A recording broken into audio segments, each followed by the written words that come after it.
Classico is absolutely here, the most intriguing rivalry of the season. It has defined leagues in the past, and this time it will be no different. Let's talk exactly how Barcelona can go about to beat Real Madrid. Let's get to it.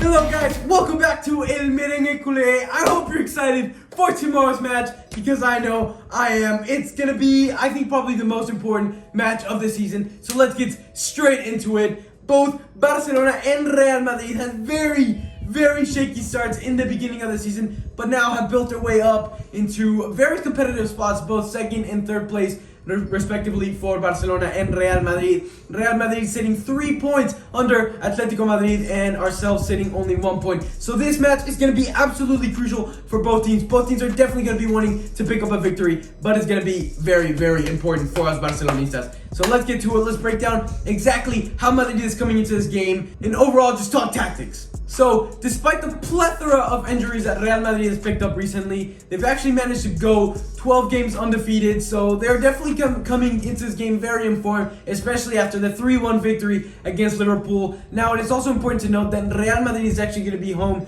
and this game is going to be played in the Estadio Di Stéfano. So, definitely, they have that advantage there. A lot of teams that have played in that stadium have complained about the stadium as a whole. Now, I'm not one to really complain too much about the stadium, especially when there's no fans involved, but hey, just something to throw out there. Now, in terms of tactics, Zidane actually has this Real Madrid team running in a very flexible form. Before, when in the Ronaldo era, Real Madrid definitely was a very rigid 4-3-3 team, but now they're starting to dabble along with the 3-5-2/5 in the back formation. Now, personally, I think the 5 in the back formation suits Real Madrid a little bit more, especially when it comes to playing against us, as it is very anti-Jordi Alba/Serginho Dest. It is a formation that will definitely shut them out. However, as we've already mentioned, the plethora of injuries, you cannot run a 3/5 in the back formation with Ramos, Carvajal, and Varane, 3 of your starting back line injured, which is why I think they're going to be almost forced to run a 4-3-3. However, this does not mean that it's going to weaken them, as we saw that they actually defeated Liverpool very comfortably with that 4-3-3. Now, I know Real Madrid is definitely not known for their possession play. However, they still are a team that definitely dominates in possession. They are averaging roughly around 60.4% possession, and now in relationship, or as a perspective, we Barcelona average 65% possession, so not all that different for Real Madrid, and it's something that will come into key, and I'll talk a little bit more about it later. Now, as we know, Real Madrid are definitely a very left-sided heavy team, especially when it comes to the attack. With they have Vini and of course Ferland Mendy, who loves to just pick up the ball and just run, which will definitely be a way that they're going to try to break out of the back, and also utilizing a Vini that is very in form, picking up a doblete against that Liverpool side, and will definitely be looking to connect with Benzema, their most important forward of the season, by far their top scorer, carrying the team in the attack, and Asensio, another one of the attackers that has been looking in form. And now, why am I saying both Vini and Asensio are looking in form? Because their attack as a whole of this season has actually been very underperforming in goal. Now, currently this season they have 78 goals, which is roughly around 5 goals under what they normally tend to have.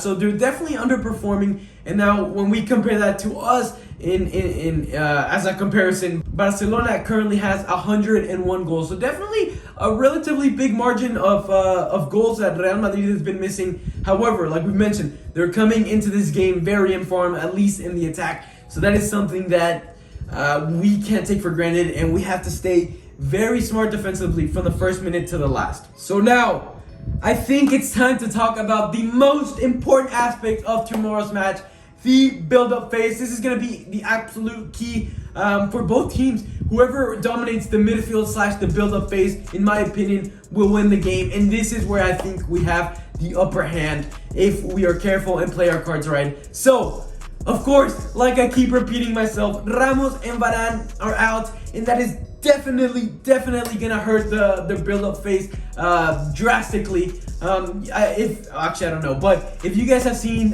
some of our reaction videos, you probably noticed my brother go bam, and that's when Militao or Courtois just clear the ball out because they're not too comfortable on the ball, and that, you know, for whatever reason that is, and in comparison, when Ramos and Varane are both playing, they're definitely their outlets for the backline, which is why I think Barcelona must absolutely apply a high pressure, and we will get onto how we can do that, what players we will utilize, and what formation we will run to apply that pressure. But you cannot talk about Real Madrid without talking about their midfield, the iconic trio of Casemiro, Modric, and Toni Kroos, who, despite growing older, have looked to remain at a very high level, especially Toni Kroos recently has just been on absolute fire. He is averaging 91% of his passes to be completed, and also another very important statistic, he is averaging 4.6 shot creation passes per game. This is pretty much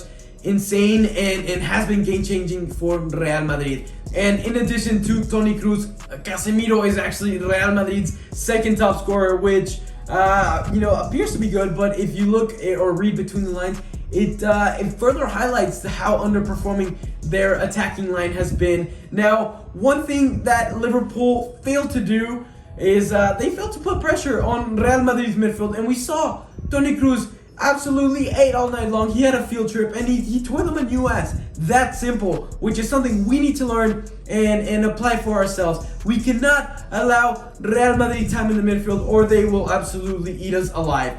Which is why I now show you how we can win. And again, highlighting the importance of applying pressure to the backline and the midfield. And this is gonna have to start with Jordi Alba and Serginho Dest. Hopefully now you can see my predicted lineup for Barcelona, and you're gonna be noticing a few things. No Griezmann and no Piqué, despite the fact that they're both available to play.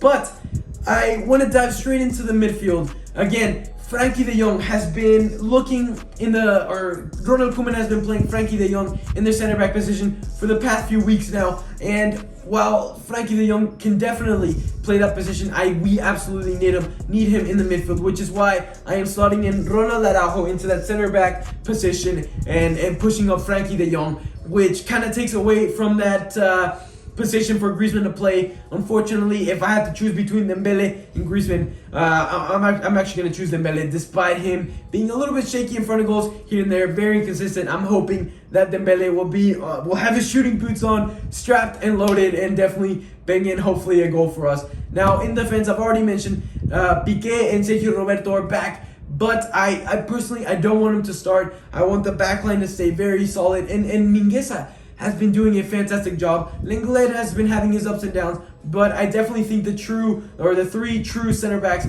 will help us kind of shut down Benzema, Vini, and Asensio. That is going to be absolutely crucial. And now, in terms of what inspiration I want for Barcelona, I want us to look at the game, especially the one for PSG in the second leg. And in a similar note, the same formation we used when we defeated Real Sociedad in the 6-1 victory. Now, the key to both of those games was the fact that we were able to quickly close down the opponent, which again, like I've been mentioning, is going to be crucial. We need to win the midfield battle and, importantly, of course, control the tempo of the game, exploit Real Madrid's holes. Hopefully, Liverpool tire them out a little bit. I'm hoping that their midfield will be a little bit more tired. Vini maybe has been hopefully picking up some lactic acid in his legs, and hopefully won't be having the best of games. Now, in terms of what outcomes are beneficial to Barcelona, of course, a win is ideal. I don't want to say it eliminates Real Madrid from the league, but